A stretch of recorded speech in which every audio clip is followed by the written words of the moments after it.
And I want to thank everybody across the country and in some cases across the world for joining us today for this update on some really quite striking news, an abundance of interesting news about Maharishi's flagship university in the world, Maharishi International University, some of the recent activities here, recent challenges, recent successes. And we're going to try to move right along because we've got a number of presenters with wonderful news to share. And I don't want to be blamed for going over an hour, which we're going to try not to do, although we have material that really could probably take a day or two. While we are making a few introductory remarks, I'm going to try and bring up some images of the university because, somebody has disabled my access to screen sharing. Let's see if we can fix that.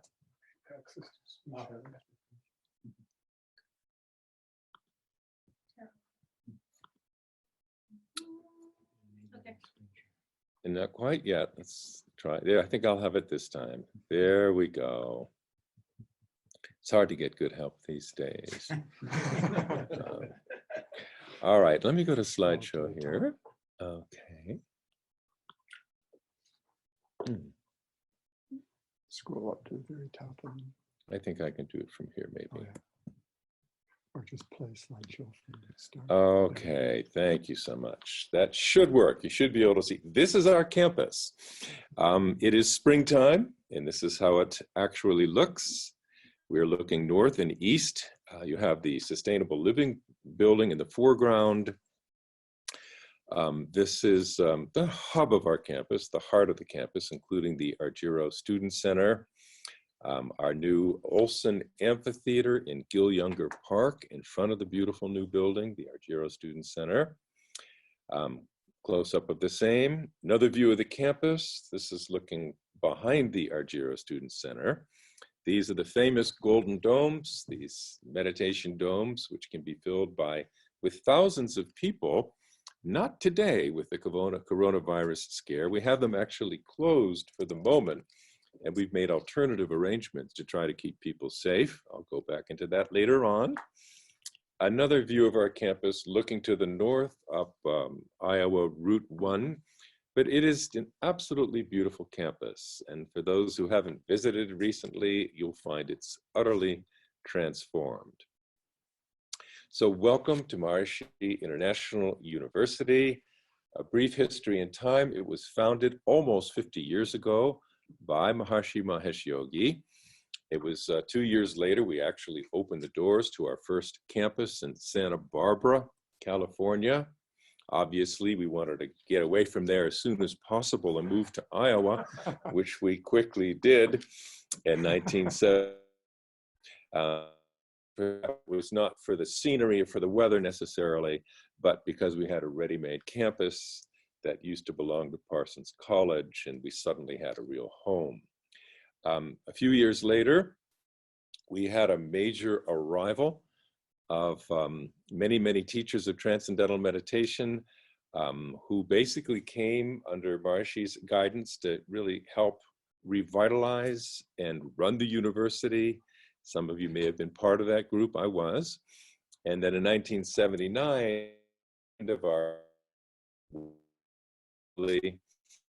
summer, we had a huge influx of people that really repopulated the entire town of Fairfield, Iowa, and the campus community. That was a major milestone in our growth. But that's quite a few years ago. From our mission statement, what the university is all about, at MIU, we recognize that everyone has an infinite field of creativity, intelligence, and happiness within. Our mission is to help students awaken this field in their everyday experience, enriching all aspects of their lives. Of course, our mission statement goes on longer than that, but that's the introduction to it.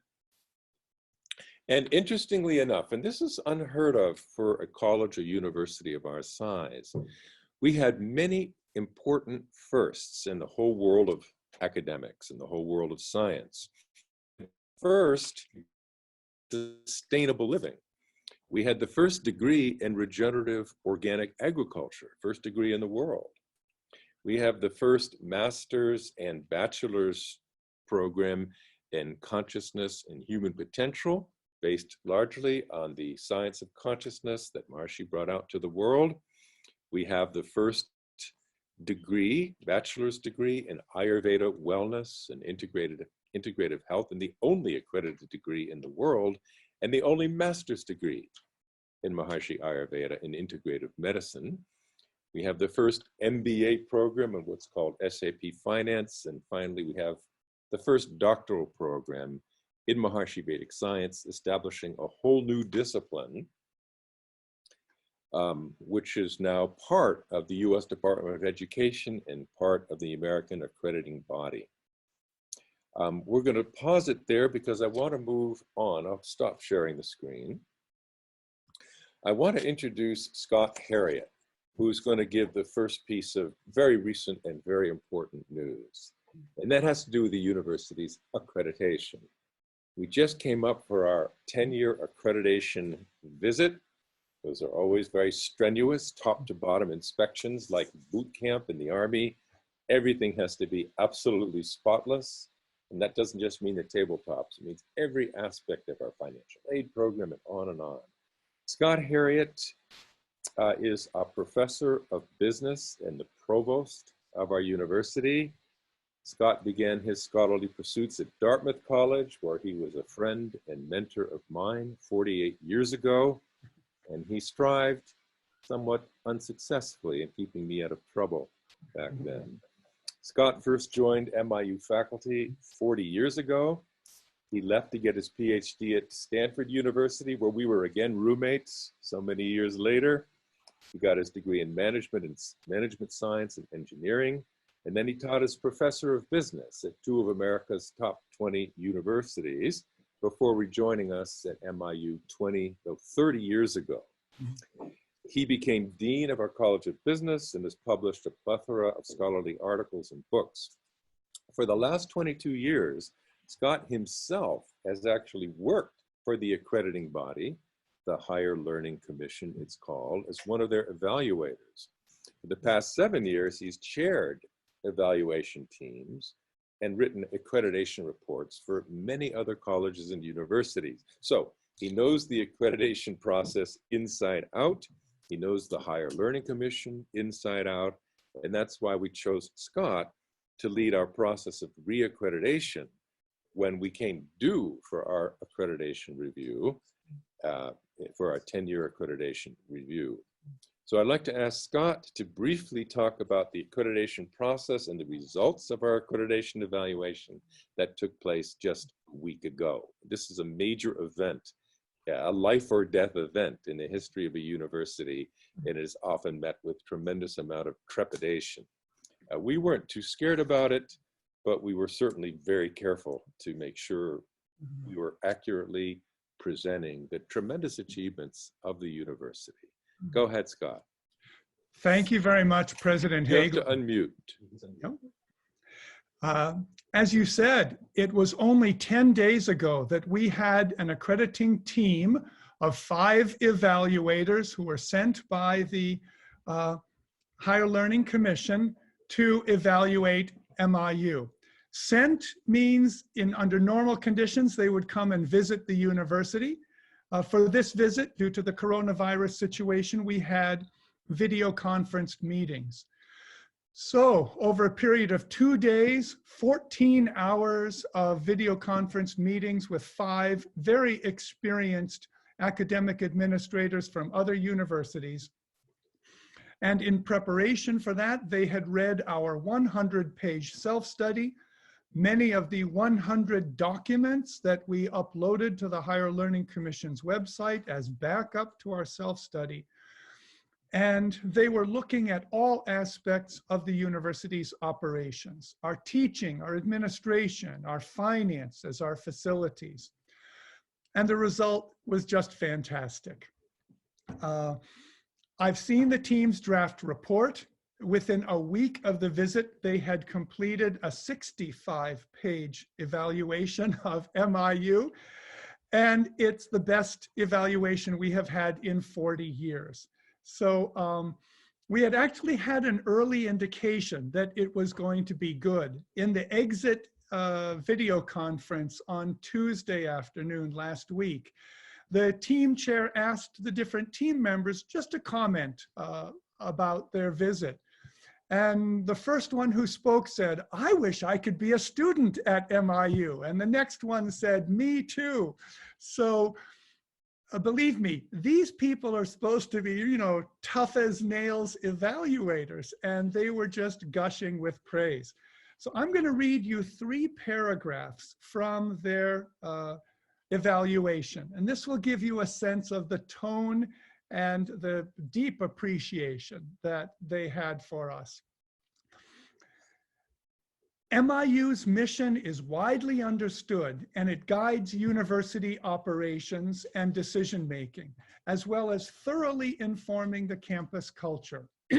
The Board of Trustees is knowledgeable and supportive of the institution and acts in its best interests according to its mission. MIU provides high-quality education. MIU offers degree programs appropriate to higher education standards, each program in full alignment with the university's mission. Research is encouraged among all disciplines for students and faculty, and MIU has adequate mechanisms in place to support students and faculty. Faculty and students are held to high standards of academic integrity. Third paragraph. MIU has the resources to support its current educational programs, to maintain and strengthen its educational quality and fulfill its mission. This is demonstrated by its healthy financial condition, its commitment to conservative budgeting and cost control, and funding of operational and strategic initiatives. This positive position is due to its systematic and integrated planning, from the annual budgeting process to long-term strategic planning. MIU has used data-driven decision-making to prioritize those needs which best align with its mission. Wow, that is high praise coming from 5 experienced academic administrators from other universities. So we expect to have our accreditation extended for another 10 years. The draft team report needs to be reviewed at a higher level by the Higher Learning Commission, and there will be the equivalent of a site visit. 1 or 2 members of the team will come in September, presuming that the coronavirus situation permits it. They'll kick the tires, they'll meet with us, see that we really exist, and that will be the final step needed for our continued accreditation. So I can only say thank you to President Hagelin for his great leadership of the university. And I know that the next 10 years will be even better than the last 10. Scott, thank you so much for that. And thanks for thanking me, but really you and the incredible staff and faculty who worked very hard. We had to submit literally thousands and thousands of pages of documentation, including a full strategic review of the future of the university, where it's going, not only where it has been. And it was an amazing team to work with. I have to say that one of the founding faculty of our university, Dr. Susie Dilbeck, told me when she heard about this, what a wonderful change, what progress has been made, because she said the very first accreditation report, these are long reports that we received from them. We're just excerpting just a few summary points. So the first accreditation report, she said there was not a single sentence that was entirely positive about the university. And yet, for some reason, they felt it was something important, something great, something that should be tried. And they gave us the freedom to begin. But a huge amount has been accomplished there. And we have incredible, as you know, lifelong faculty and staff who were just dedicated themselves to the university in a spirit of volunteerism. We have a whole new generation of such people coming on now. It's wonderful to see the transition of the university We still have some of our founding president, Keith Wallace, is still the chairman of our Department of Health and Physiology and doing great things and great research. We have a whole new wave of incredibly talented and dedicated young professional people. We're going to switch gears and move on to other recent achievements because there's some very good ones, and then give a picture of where we stand. What are the challenges that face us and all of that? So if I can share my screen again, and if we can show Craig, our academic vice president, Craig Pearson, one of the stalwarts of the university, an absolutely brilliant writer, author, and educator, has been really instrumental to all of this as well. So let me share this. And let me see if I can move this by clicking. All right, go ahead, Craig. What you're seeing now and the slides that you've seen earlier are part of a presentation that we gave to the visiting team just under 2 weeks ago to introduce the university. It was the very first session on the first day of our digital online accreditation visit, including those beautiful slides of the campus. So you'll be seeing more slides from that show. Here we wanted to show them some highlights of points about the university. About 3/4 of our students come from outside the US. This is by far a higher percentage of international students than any other college, making our campus really a miniature United Nations here in Iowa. And in any given year, we have students from more than 80 countries, in fact, 88 students this year. And now we want to show you, as we showed the visiting team, some data regarding our admissions, the growth of our admissions programs. This slide, this chart shows us the growth of our master's program in computer science, called Computer Professionals, or COMPRO for short. Improbably for the cornfields of Southeast Iowa, we have the second largest master's degree program in computer science in the country. And here you'll see the growth over the past 10 years. Very substantial growth. The final bar shows what the growth would have been if not for the pandemic. And interestingly, when the Higher Learning Commission team came in 2009, you'll see the level of our enrollment there. They expressed concern about our ability to accommodate future growth of the program. And you see that we've more than doubled the size of the program and going strong. So this has been a great, great feature of our university. And in the last few years, our online programs have really taken off.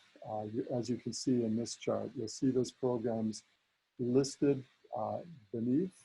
And going to the next slide, this chart singles out the 3 programs. You can think of them as our Maharishi programs: the bachelor's degree in Ayurveda Wellness, the master's in Maharishi Vedic Science, master's in Maharishi Ayurveda and Integrative Medicine, along with our programs in Maharishi Vedic Science itself. These programs are absolutely core to our mission, our consciousness-based mission, and look at the growth that we have in those programs. It's been really a challenge even to keep up with that growth. And I'll just add to that, because some people have wondered, with transcendental meditation perhaps not as wildly popular as it was during the time of the Beatles, the demographics of our new students have changed. We have students who arrive at the university mostly who are not yet meditating. And they're not necessarily flocking to Maharishi's knowledge to the degree that we'd certainly love to see. But that's changing radically, as this chart shows. I mean, most of our students now are coming here for the unique knowledge of transcendental meditation and Maharishi Vedic Science and Maharishi Ayurveda. And that's really fulfilling to see. And what these numbers don't yet show are the fact that in the last 4 weeks, over 10,000 new students have just joined us as continuing education students, meditators from all over the world, by the thousands, during this COVID pandemic, have just joined us because they want to learn more about deeper solutions, deeper knowledge. They want to learn more about preventative medicine, about Maharishi Vedic Science, about Maharishi Ayurveda. And these numbers don't include the fact that we have about 10,000 brand new students And we're going to be recruiting those students starting next week to try to bring them in to become full-time students for us at the university, on campus or online. So what these charts show, I think, are just the tip of the iceberg of the growth the university is going to see in these coming months. Here we see again, all private college. The major scientific breakthroughs that our faculty have achieved over the past decades. And as we go through these, you'll recognize all of them, but these are really significant breakthroughs with immense value and promise to the well-being of humanity. The first began with our founding president, Dr. Robert Keith Wallace, the discovery of a fourth major state of consciousness, which is elicited by TM practice. And who would have thought that there was a fourth major state beyond waking, dreaming, and sleeping, and characterized by very deep physiological rest on the one hand, coupled with heightened alertness on the other. And that first research was published in 3 of the top journals. You can see Science, American Journal of Physiology, Scientific American, a real trifecta of publication achievement. And then since then, hundreds of peer-reviewed scientific studies have come out elaborating the detail of this discovery. Another breakthrough was that of the human brain's capacity to function in a coherent, integrated manner, as elicited during TM practice. And nobody had known that the brain had this ability prior to the original research studies on TM, which are continuing. On the left there, you'll see a figure of a head showing the level of coherence when an ordinary non-meditating person just closes their eyes. And you can see the great increase in coherence. That means communication among different parts of the brain after just 2 months of TM practice. And yet another discovery is the experience of transcending as a key to cardiovascular health. This is the research of Dr. Robert Schneider and dozens of colleagues. We see a few of them there. We see some of the major findings. We've been partnering with schools, research institutes around the US, and these major studies have been met every time they're published with enormous media publicity throughout the country and throughout the world. And yet another, this is a very recent discovery, another breakthrough. The experience of transcending through TM is a key to reversing PTSD. And what we're seeing here is reference to a study that was just completed a couple of years ago funded by the US Army, the Department of Defense, $2.5 million, conducted in partnership with the San Diego Veterans Administration Health Center, and finding that the transcendental meditation practice was at least as good, if not better, than the gold standard treatment for PTSD. And you can see here some of the media that picked it up. And a very significant discovery here at MIU is that of the Maharishi discovery that just the square root of 1% of a population practicing TM technique and advanced techniques together in one place produce this enormous range of quite disparate benefits for the whole society. And here again, the long list of peer-reviewed journals that have published this breakthrough research with such promise for bettering the quality of life for everyone. And some other breakthroughs are by our president, Dr. Hagelin. I'll let him describe them. Oh, okay. I will try to do that. So in other areas of research across the university, and all of them relate to consciousness, everything relates to consciousness. As we'll see, everything emerges from consciousness. Ultimately, consciousness is all that there is. But it's true of physics and astronomy and cosmology. We've had some of the most important breakthroughs in these important fundamental fields at the university, including introducing what is the world's favored grand unified field theory of the fundamental forces of nature. This study, which was done by our faculty quite a long time ago, this next study on dark matter, is still getting thousands of citations today, quite a few years later. How many? 34 years later, because this article established what is today the primary candidate or leading candidate for dark matter that makes up most of our universe. And I've just mentioned quickly, this stuff, this dark matter, which constitutes the majority of the universe, which nobody has been able to see thus far, except its gravitational effects on galaxies and its gravitational effects on the whole universe. We know it's there, but it's been difficult to figure out what it is. But the leading candidate for what it is was introduced by our university many years ago, and this is still the leading explanation for dark matter. What's more interesting about dark matter is it's not just a bunch of dead stuff, heavy particles drifting gravitationally around the universe and through the room and through our bodies. It's a much more dynamic substance, and it forms structures, and it is super cold, which means super fluid, superconducting, and it has all kinds of exotic quantum mechanical effects. It's a living body, so to speak. And we just received a new grant, the university, to figure out the relationship between this mysterious dark matter and what we call mind, what we call the subtle body. And that research is ongoing right now, and it's very, very exciting. And in a week from now, I will give a brief presentation on the subject of subtle bodies, dark matter, and its relationship to the Maharishi effect, the research that Craig just described. What does that have to do with dark energy, dark matter? Well, that we'll see later. And then, of course, all of the faculty here have done something very important. We have shown how all knowledge, every discipline, whether physics or poetry, emerges systematically from the field of consciousness, from the unified field. And this is a very important discovery, not just for its own scientific merit, but it makes education, it transforms education. When you see that every discipline, every class you're taking emerges from consciousness, and everything connects to the individual at its foundation, and everything connects to everything else.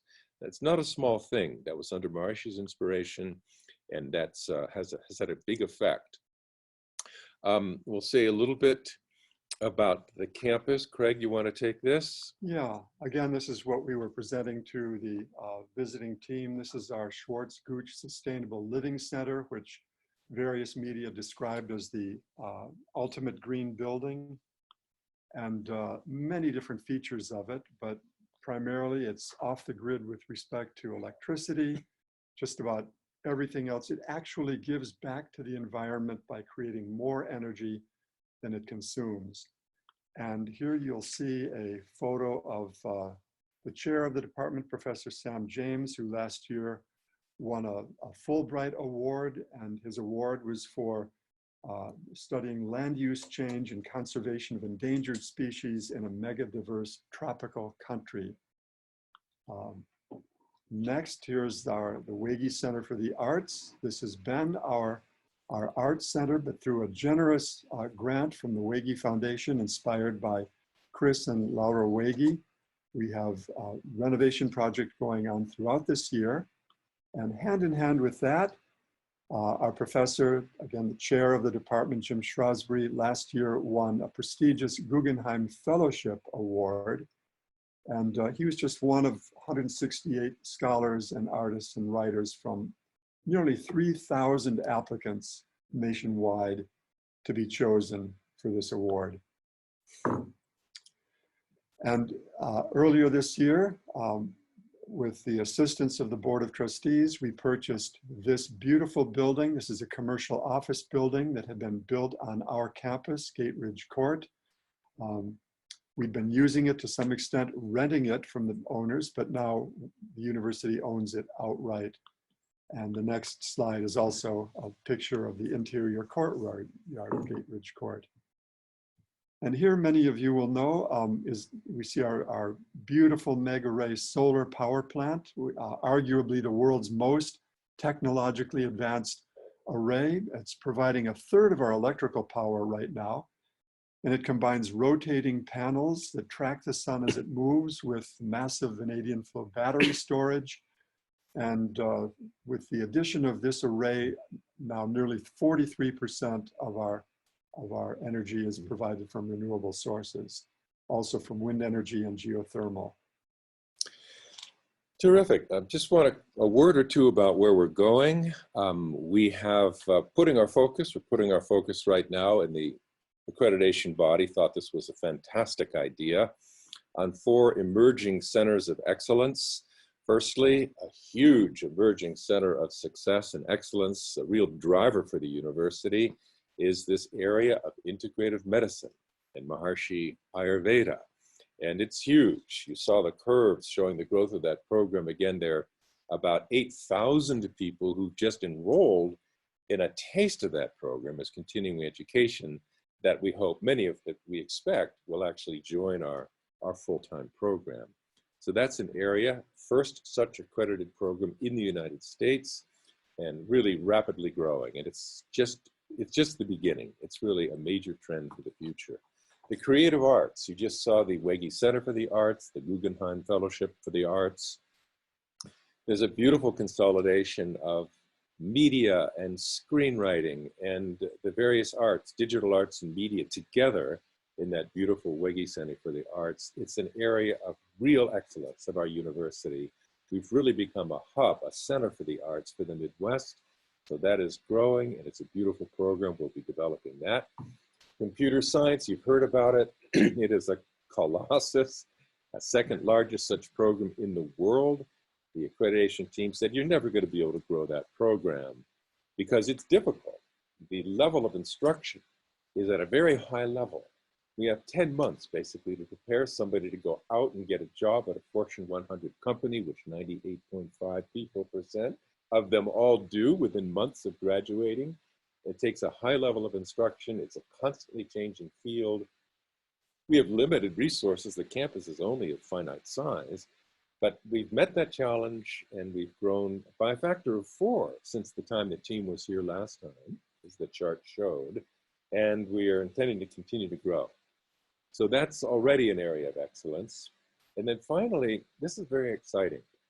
This is something uniquely important to our time, and it's very much in harmony with the founding goals of MIU.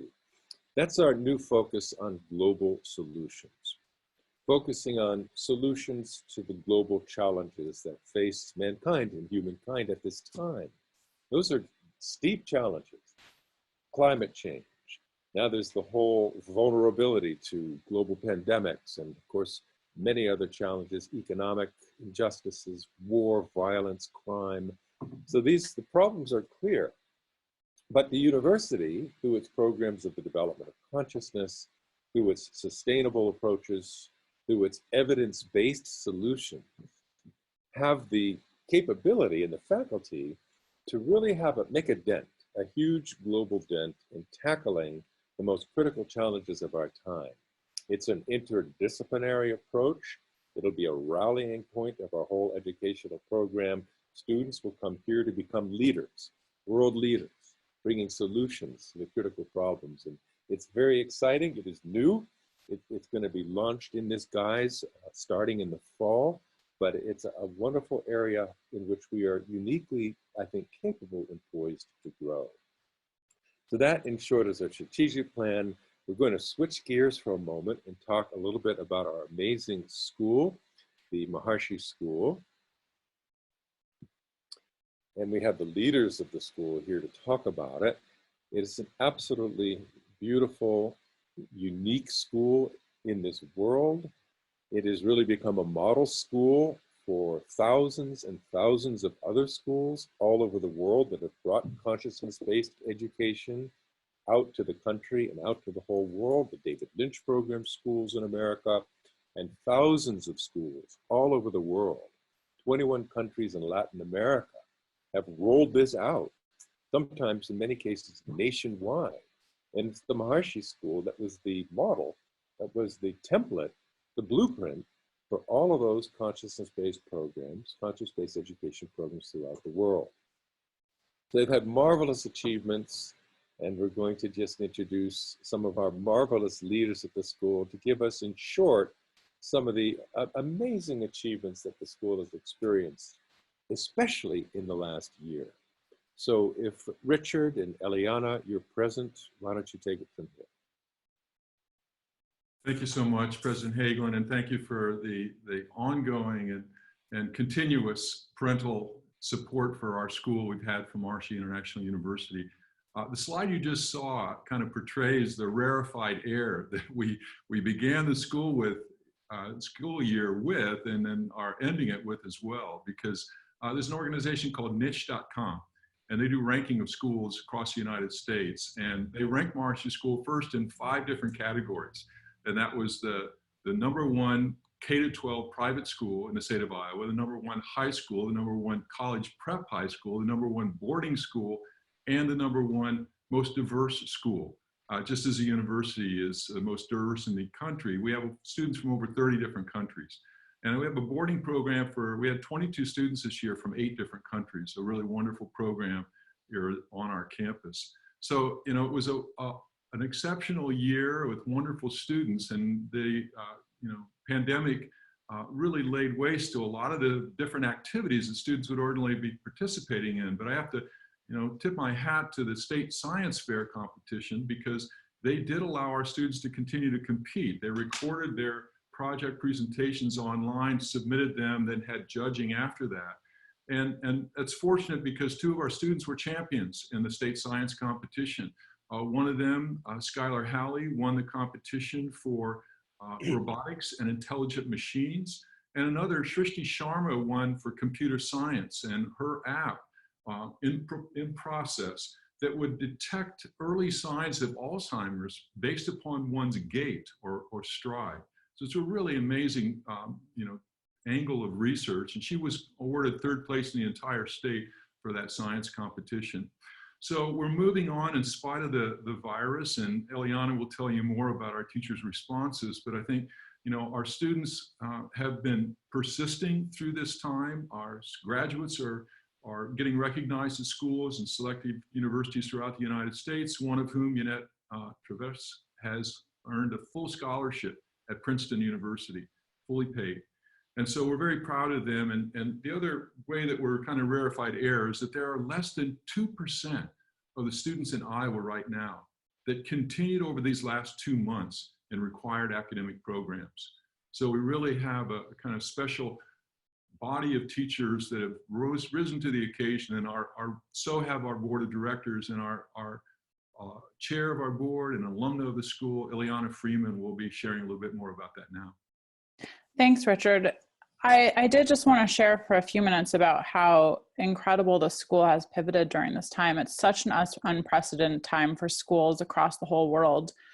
And really, not one was able to prepare for this kind of situation. And Maharishi School and their ability to pivot and continue providing education and community support to the whole student body and their families has just been incredible. There's been no break at all in the normal schedule for our curriculum. All of our teachers, those all the way from preschool up through our senior students, have transitioned smoothly into distance teaching and been able to sustain our students' academic progress with excellent participation rates. And even for our international boarding students, 2 of whom had to travel back home. Parents have been so appreciative and grateful to the school for the faculty support and the technical quality of education that's been provided.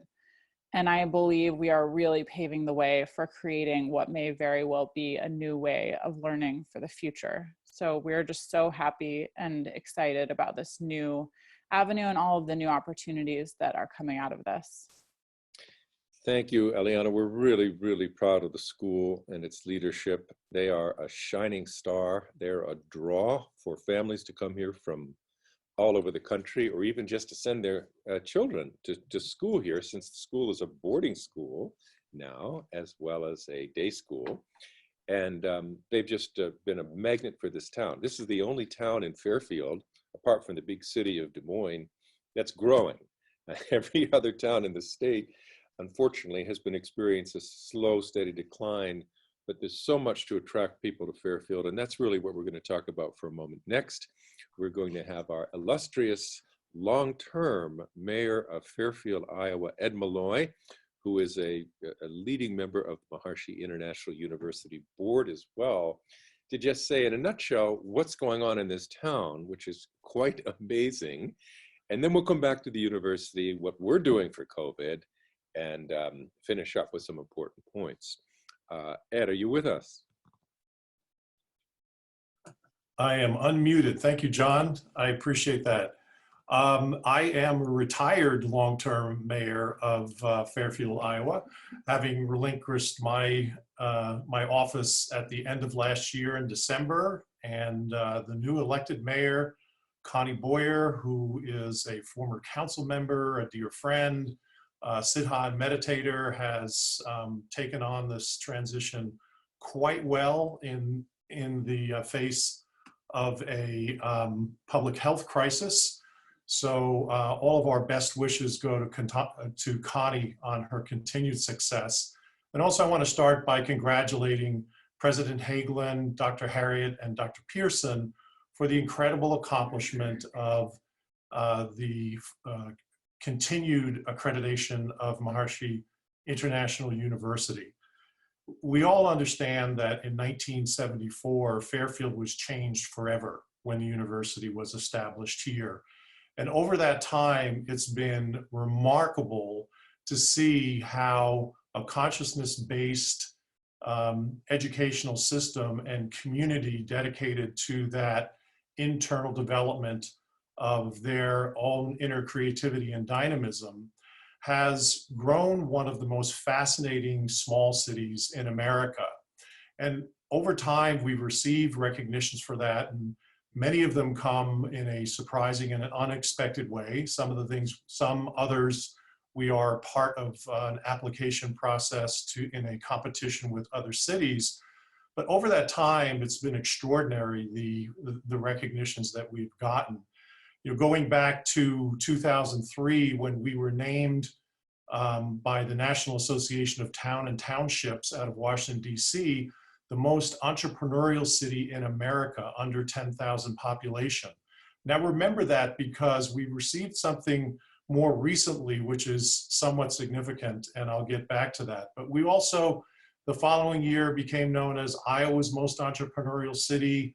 At that time, we were engaging in many projects involved in culture and the arts, and we started our own Convention and Visitors Bureau, and we quickly won the Iowa Tourism Event of the Year for the First Friday's Art Walk. We became an Iowa Great Place. We were recognized by Mother Earth News as one of the best places to live you've never heard of.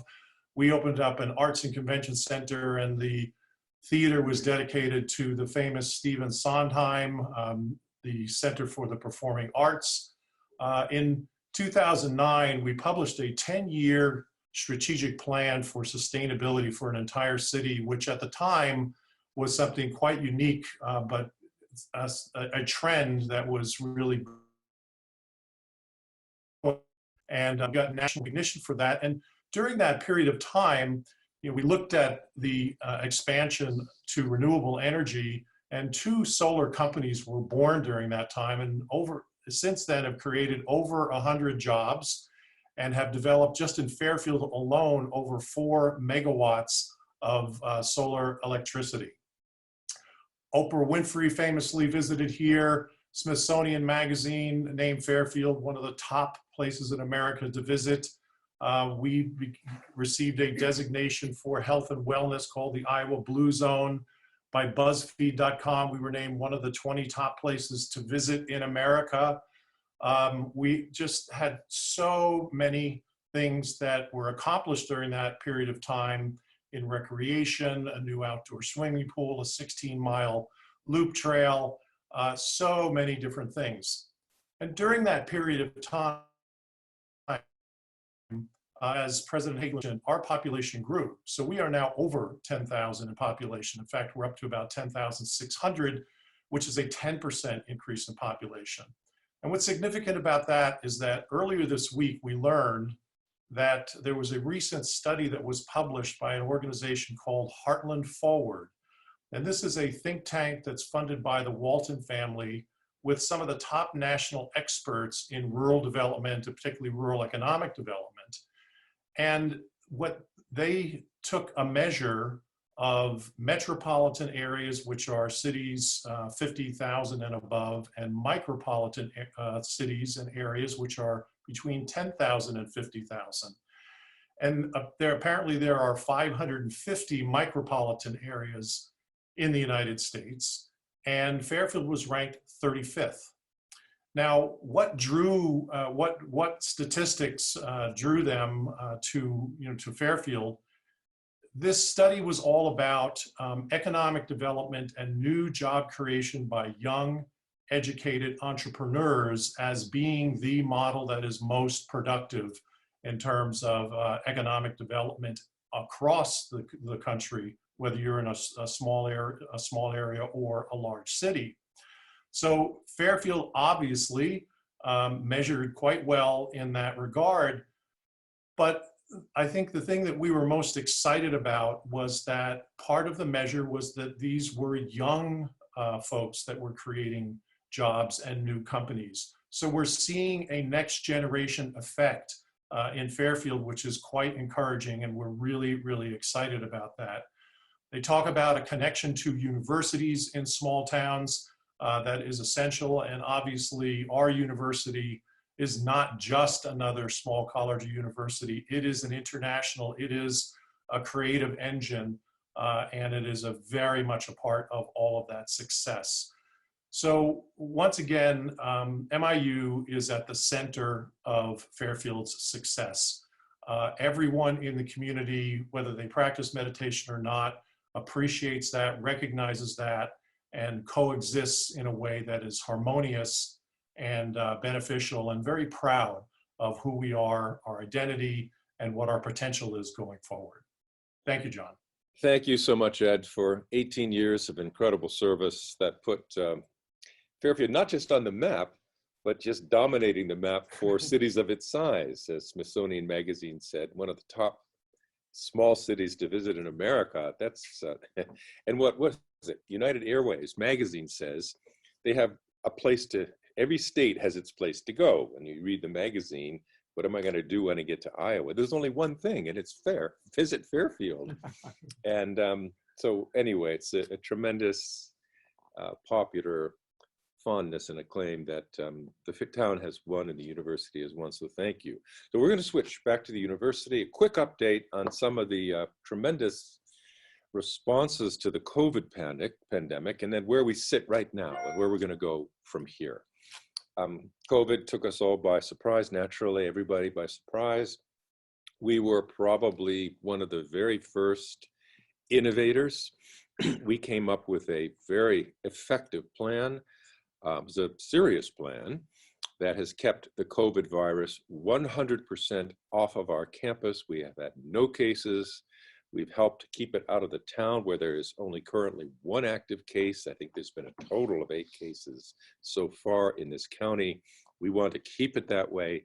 We want to open very strong in the fall. We've got record numbers, by far the largest entering class we've ever had this fall. We want to be sure they can come. And we've had a great team working on this, Tom and Vina. Tom Brooks has been just an absolute powerhouse organizer, administrator of our university for decades. Vina is our wonderful nurse at keeping the campus safe. Tom, why don't you start, and Vina can comment briefly on this, and then we'll take a look where we're going from here. Thank you very much, President Hagelin. Obviously, the university had to adjust very quickly and significantly, as the whole country and the whole world have. One of the main things that we implemented very early on was a travel restriction. We asked that all the residents of campus-wide ban on travel outside of Jefferson County, where the university is located. And obviously, we wanted to stop any outside influence because there was COVID virus in areas like Iowa City, Cedar Rapids, and just to our west, Ottumwa. So if we kept people from traveling outside of the county, we could limit the exposure here, and that seems to have worked rather well. Very quickly, within about a week of time, the university shifted to online teaching. All classes were shifted to online in-dorm instruction. Unlike many universities, we felt that because our population is such a high percentage of international students, it really was not practical for them to go home if we just closed our campus. And also many of our standard American students, undergrad students, are independent of their families and really consider this to be their legal residence, and really, again, had no place to go if we closed. So we kept going with an online teaching model. Our campus dining halls, of course, were a great concern to us because so many people congregate there. We took many steps and restructured the whole food service, including restricting access to the food service. We really only allowed our student, staff, and faculty to use the dining halls and didn't have outside guests. We installed a battery of hand washing sinks just outside the Argyro Center door. And we placed a security guard there to really encourage and train people to always scrub their hands before entering the building. And we added many, many professional servers in our food service area who really serve all the food. Previously, we were in a self-serve model where students shared the serving ladles and so on. So all of that went away. They touch absolutely nothing from the time they walk in. They're handed their tray and they proceed through the line until they're ready to eat. We staggered our lunch shifts and we took out half the chairs in all of our dining halls and really spaced everything out, and it's worked really well so far.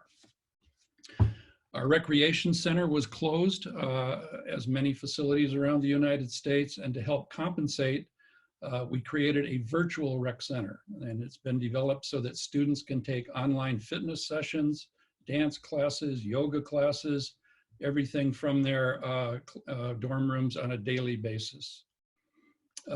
We're in the middle now of making, at the final end of this project, of making 1,000 washable masks and handing them out to all the on-campus students, staff, and faculty, anybody that comes to campus. And we're just finishing that now. Another thing that happened, of course, we wanted the students to continue to be able to socialize and to have a college experience. So online student activities was developed, where they developed all kinds of activities, including exercise, art classes, and many, many music events.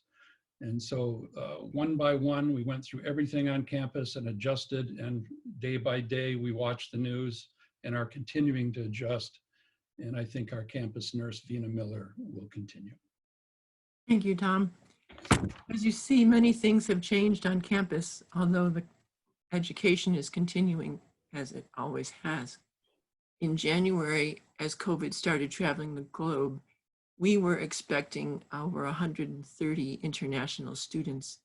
So we reached out to the Department of Public Health here to gather information about how we should prepare together and receive generous information from them for our numerous meetings to follow. Our goals were to eliminate exposure and to support immunity as students arrived. We required students to transit through airports with screening, and then when they came, we screened them again. We gave them reminders about self-help methods to stay well, including getting enough sleep, meditating regularly, washing hands, using hand sanitizers, etc. We distributed donated coats, hats, and gloves to students who had never experienced Iowa winters. We began sourcing PPE, which was already hard to find, and later our needs were supplemented by generous donations from MIU students in China when supplies became unavailable to us. With influenza also prevalent in the US, we required everyone to stay home if unwell. We provided CDC isolation guidance, meal delivery, and monitored them with Zoom appointments, which still occurs. We've set up residential facilities for quarantine of those who may have been exposed to COVID-19 or may become ill with such. In a bold move, MIU canceled spring break this year. That was to prevent anyone from traveling and bringing the virus back home. This also required quick action on the part of the faculty because we were then quickly transitioning to online classes. Social distancing reminders abound on campus via posters, discussions, clever videos, and the everywhere present 6-foot distance markings on the floor. We've encouraged everybody to conduct business remotely via phone, email, or Zoom, and installed plexiglass separations where interactions are required, such as in the mailroom, university store, or dining hall. Our essential workers in housekeeping, security, and the kitchen have truly been performing essential and magnificent work.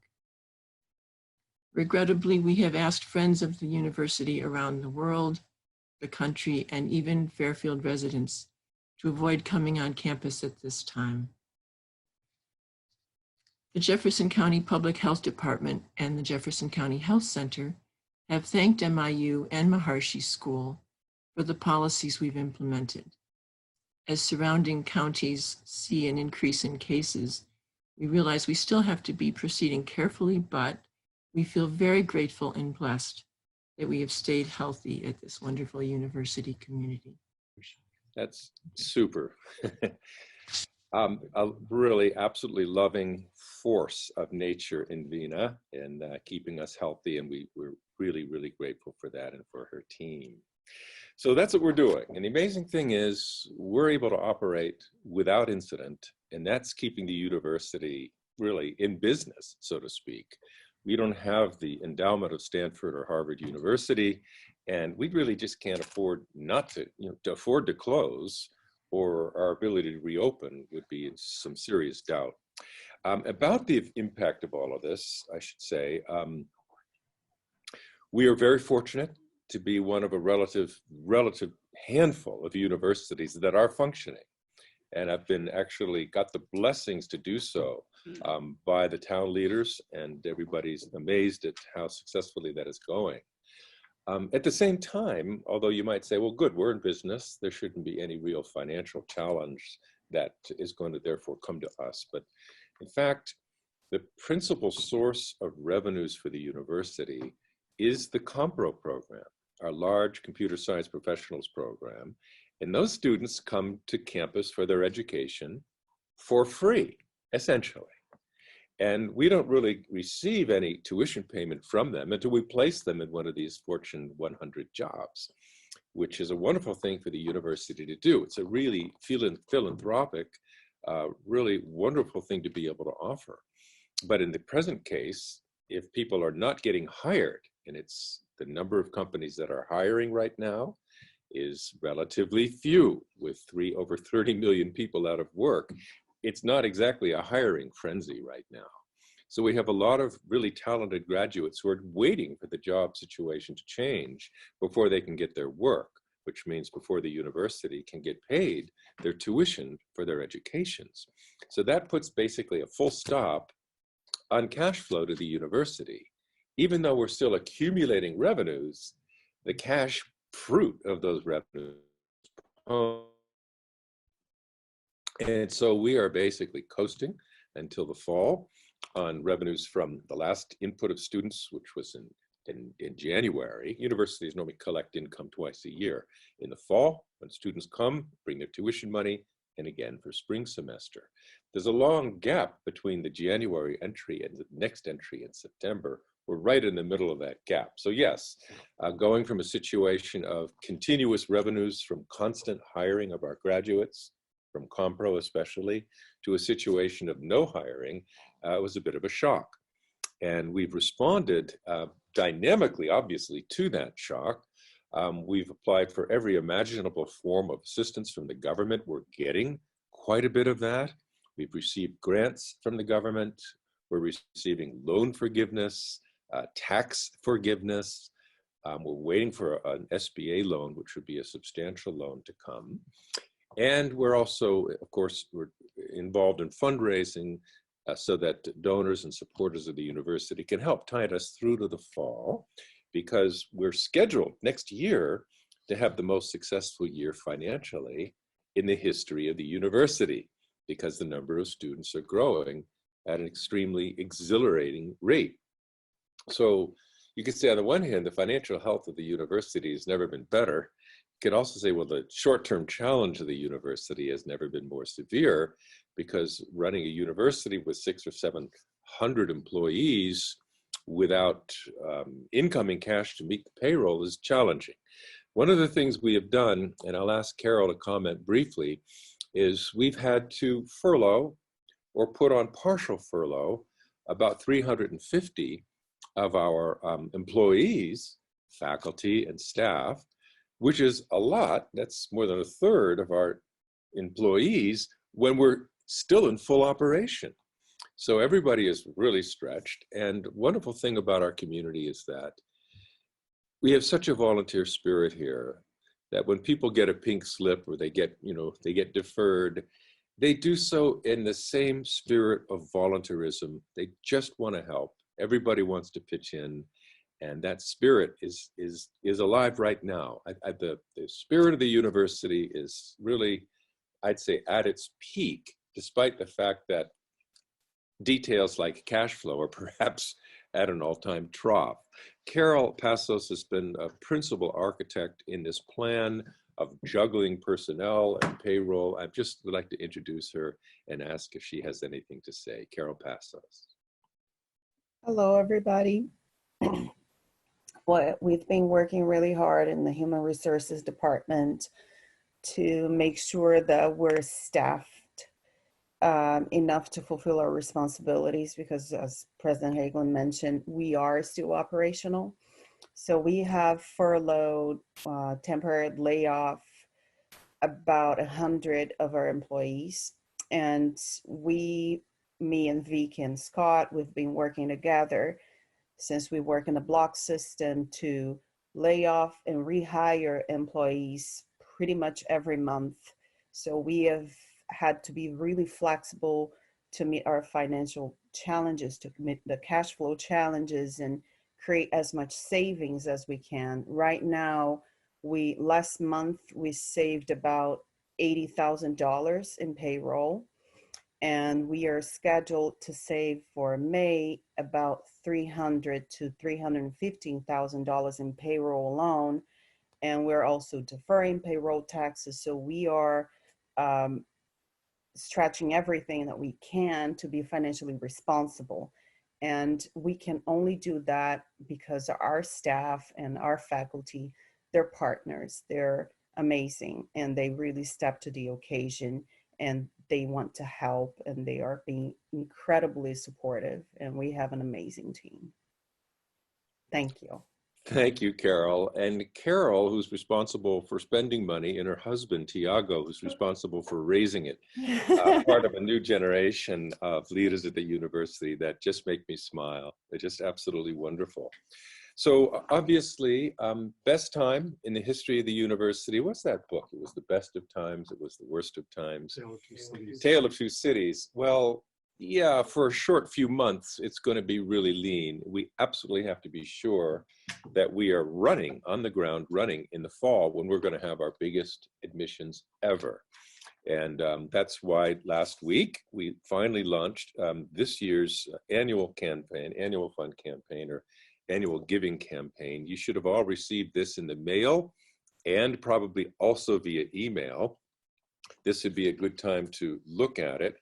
It's a very short presentation because normally we have lots of wonderful little projects like fixing up the pool and repairing the sidewalks and maybe even fixing some roads here and there and renovating this building and the art center, which is being renovated massively.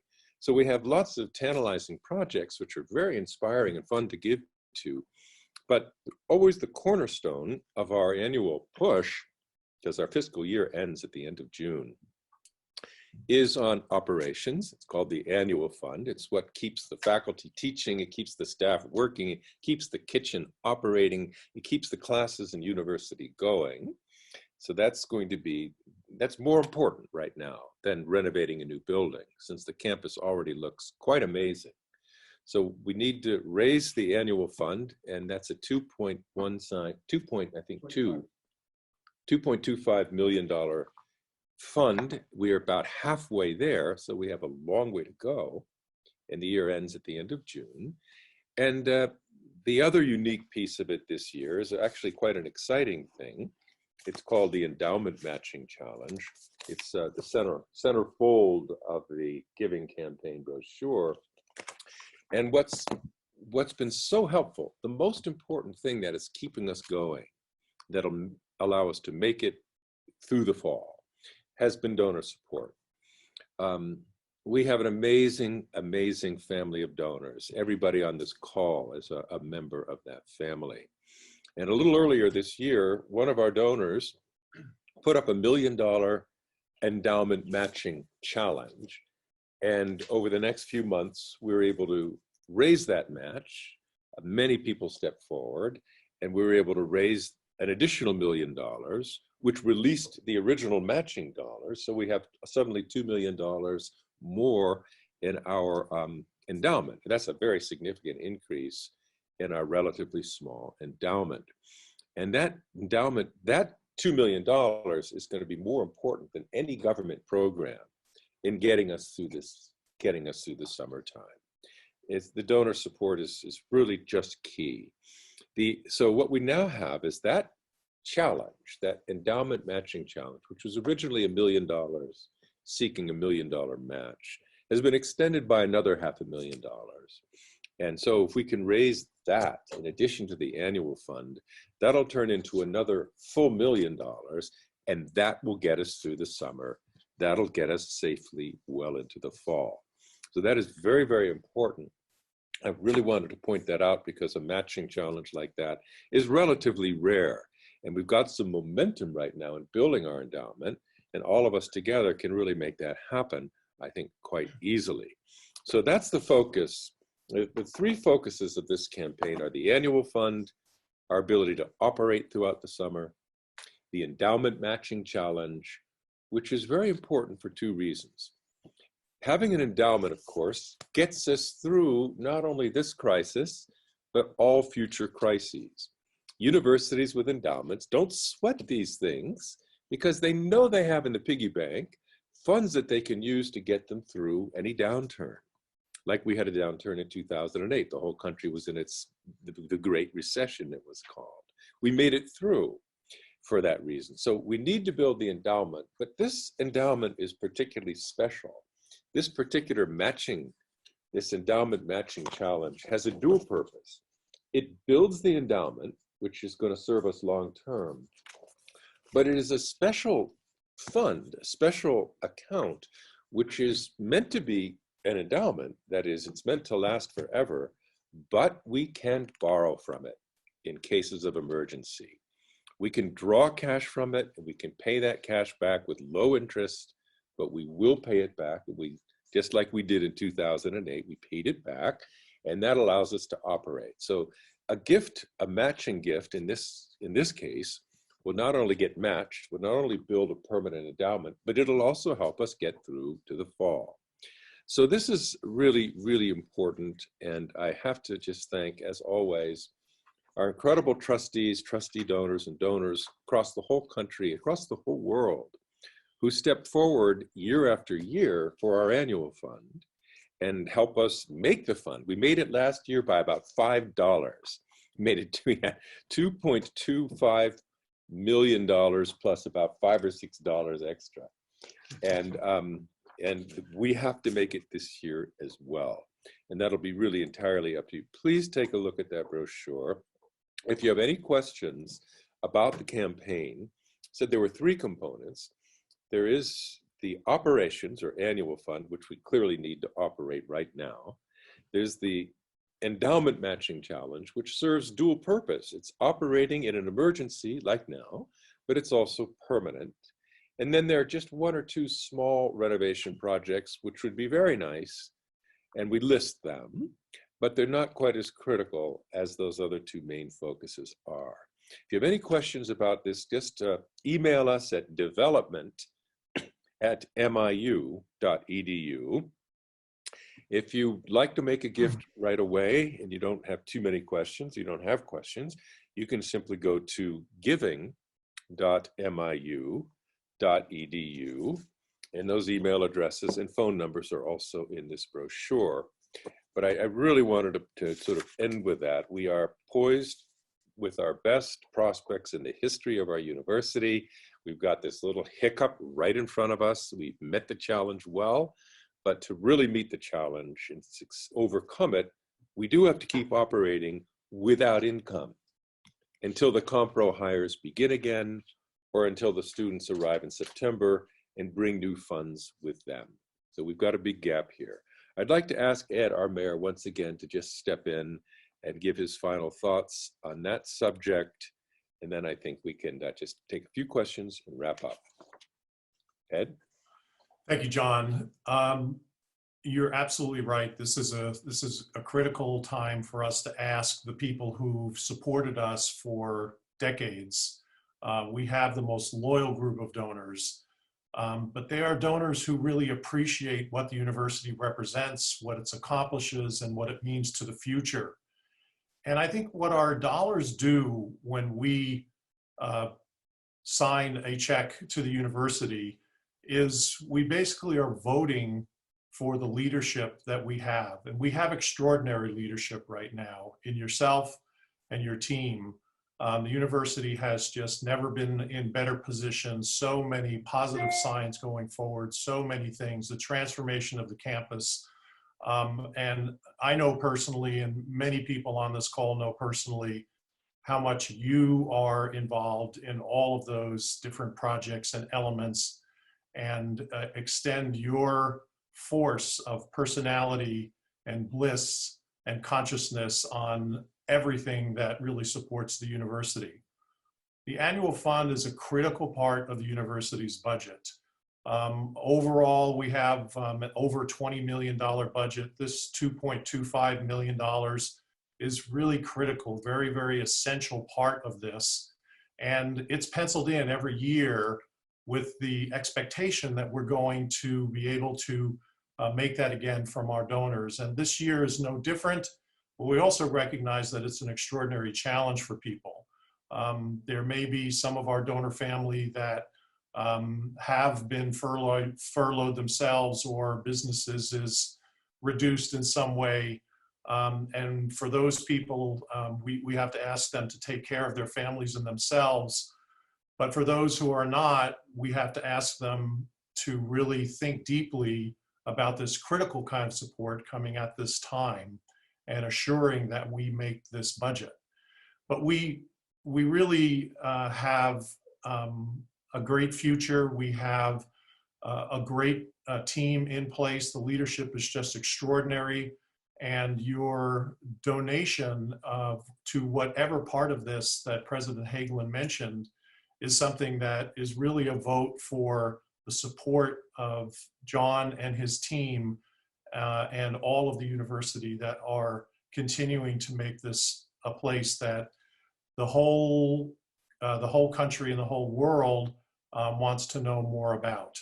So I would say, over the next month, we're going to spend some time reaching out to you, answering your questions, and also imploring you to support us at the best level that you can at this critical time. Thank you, John. Thanks so much, Ed. And that's really sums it up beautifully. We're going to take 1 or 2 or 3 questions now. And I want to just tell everybody that at the bottom of your screen is a little thing that says Q&A. You'll be surprised to learn that that means questions and answers. If you have any questions you'd like to pose to us, go ahead and click on that and type it in. And I want to remind you as the call ends that the giving.miu.edu would be a great place to express your willingness to help the university at this historic time. So a couple of questions have come in already, I think. How do we watch the archive? Is anybody who missed part of this or would like to play it for somebody else? I think you just go to giving.miu.edu and then just /webinar, .webinar? You'll see it up there. At giving.miu.edu, you'll see a webinar link, and that'll go live when? Monday. It'll go live on Monday. Any other questions? People are asking, can they give a gift specifically for a program? Can they give a specific gift? It is always a donor's prerogative to give a gift that is restricted for a particular purpose. You may love this Ayurveda program, for example, or some other aspect of the university, some other program.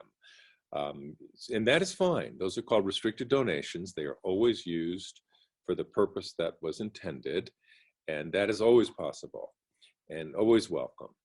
And otherwise, if you don't designate it specifically, we will put it to the most urgent use based on our best judgment.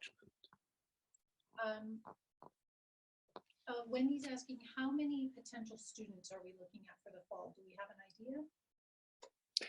idea? Yes, no. Well, first of all, in the fall, we'll have our major compro admission. That'll be in August. And although we had to cancel the admission that was supposed to take place in April, a lot of those people are just pushing back their arrival until August. And then we'll have all the people who would have come in August, hopefully also coming in August. So that's very significant. The total numbers were on a slide I had showed earlier. One of our best years since 2000. Certainly yeah, this will be our best year probably since the founding of the university. The current enrollment as of the moment, as of the spring, is 1,657. So you take that and divide that by about 3, that would be a typical entry at the beginning of a given year. That's over 500, but this is going to be particularly large. We haven't again begun to even approach the 10,000, 12,000 people who've just signed up for our courses over the summer, who have just taken a very positive step to enroll in our online continuing education courses, particularly in Ayurveda and also in yoga asanas. Really tantalized by what they're getting and will want to join the university full time. 2 more questions? 2 quick questions, yes. Okay, one is, can you clarify, are the donations tax deductible, and do you know if they are deductible for Canadians? And are the donations tax deductible for US citizens? Yes. This is a non-for-profit, of course, registered 501c3 educational organization. For Canadians, the answer is also yes, but as one is always supposed to say, consult your tax advisor, assuming everybody has one, for more details. But the short answer is yes. Good question. And one final question. Someone is asking, can MIU accept a loan from a donor to tide MIU over? And it looks like someone is interested in MIU, I think, can accept a loan from a donor under the circumstances. We might be very happy to do so. You know, and right now, you know, loans, everybody's trying to get loans. The government is being generous in providing loans, but they're quite limited. They're quite restricted. All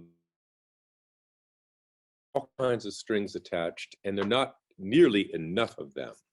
So I think that the university, you know, could well be interested in looking into a loan if somebody wants to take that direction. Just write to us at development@miu.edu, and we'll definitely look at any such offer.